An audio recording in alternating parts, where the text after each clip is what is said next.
Hi friends, ఈరోజు ఈ వీడియోలో ఏపీ రాష్ట్ర వ్యాప్తంగా రేషన్ కార్డు కలిగిన ప్రతి ఒక్కరికి రూ. 10 శుభవార్త వచ్చింది. రేషన్ షాపుల ద్వారా సరుకులు అందుబాటులోకి వచ్చాయి. అలాగే ప్రతి రేషన్ కార్డు కుటుంబానికి సంక్రాంతి కానుకగా 2 పట్టు చీరలు పంపిణీ చేస్తారు. ఈ రేషన్ సరుకులు వద్దంటే రూ. 1000 అందిస్తారు. అయితే ఈ సరుకులు, డబ్బులు, పట్టు చీరలు ఎవరెవరికి వస్తాయి, అర్హతలేంటి అనే విషయాలు చాలామందికి క్లారిటీ లేకపోవడంతో ఈ వీడియోలో పూర్తిగా వివరంగా చెబుతున్నాను. రేషన్ కార్డు పురుషుల పేరు మీద మాత్రమే ఉంటే పట్టు చీరలు వస్తాయా అనే డౌట్ కూడా చాలామంది అడుగుతున్నారు. దీనికి స్పష్టమైన సమాధానం ఈ వీడియోలో ఉంటుంది. అండ్ వీడియో మీద నచ్చితే లైక్ చేసి, షేర్ చేసి, సబ్స్క్రైబ్ చేసుకోండి ఫ్రెండ్స్. సో ఏమాత్రం లేట్ చేయకుండా వీడియోలోకి వెళ్ళిపోద్దాం.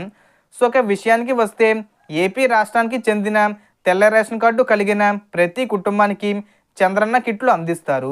గతంలో 2014, 2019 మధ్య చంద్రబాబు నాయుడు గారి ప్రభుత్వం హయాంలో చంద్రన్న కిట్లు ఇచ్చిన సంగతి తెలిసిందే. తర్వాత వైసీపీ ప్రభుత్వం వచ్చినప్పుడు ఇవి నిలిపివేశారు. ఇప్పుడు మళ్ళీ చంద్రబాబు నాయుడు గారి నేతృత్వంలో ప్రభుత్వం ఏర్పడడంతో చంద్రన్న కిట్లను తిరిగి ప్రారంభించారు. రేషన్ షాపుల్లో మామూలుగా ఇచ్చే బియ్యం ఎంత ఉంటుందో అంతే బియ్యం అందిస్తారు.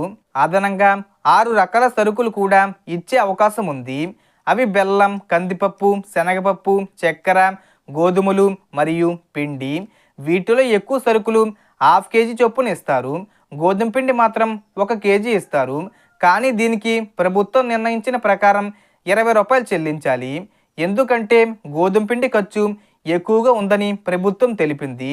గోధుమ పిండి తప్ప మిగతా సరుకులకు ఎలాంటి డబ్బులు కట్టాల్సిన అవసరం లేదు. అలాగే రాగులు, జొన్నలు కూడా ఇస్తారు. మీరు 1 కేజీ బియ్యం తగ్గించుకుంటే జొన్నలు లేదా రాగులు తీసుకునే అవకాశం ఉంటుంది. ఇక ప్రతి రేషన్ కార్డు కుటుంబానికి సంక్రాంతి కానుకగా 2 పట్టు చీరలు 15వ తేదీ వచ్చేలోపు తప్పనిసరిగా అందించే అవకాశం ఉంది. ఎందుకంటే ఆల్రెడీ దసరా కానుకగా పంపిణీ చేద్దామని అనుకున్నారు. కానీ అప్పుడు కొన్ని కారణాల వల్ల పంపిణీ చేయలేకపోయారు. అలాగే తెలంగాణలో ఆల్రెడీ మహిళలకు 2025 నవంబర్లో కొంతమందికి చీరలు పంపిణీ చేశారు. ఇప్పుడు ఏపీలో కూడా సంక్రాంతి కానుకగా పంపిణీ చేసే అవకాశం ఉంటుంది. ఇంట్లో మహిళలు లేకపోయినా రేషన్ కార్డు పురుషుల పేరు మీద మాత్రమే ఉన్నా కూడా 2 పట్టు చీరలు వస్తాయి. దీనికి ఎలాంటి ప్రత్యామ్నాయం ఉండదు. కావాలంటే ఆ చీరలను బంధువులకు లేదా అవసరమైన వారికి ఇవ్వవచ్చు. అలాగే రేషన్ కార్డు ఉన్నవాళ్ళు ఈ సరుకులు తీసుకోకపోతే వారికి రూ. 1000 ఇచ్చే అవకాశం ఉంటుంది. సో మొత్తం ఇన్ఫర్మేషన్ ఫ్రెండ్స్. మీకు ఈ వీడియో నచ్చితే లైక్ చేయండి, షేర్ చేయండి అండ్ సబ్స్క్రైబ్ చేసుకోండి. Thanks for watching.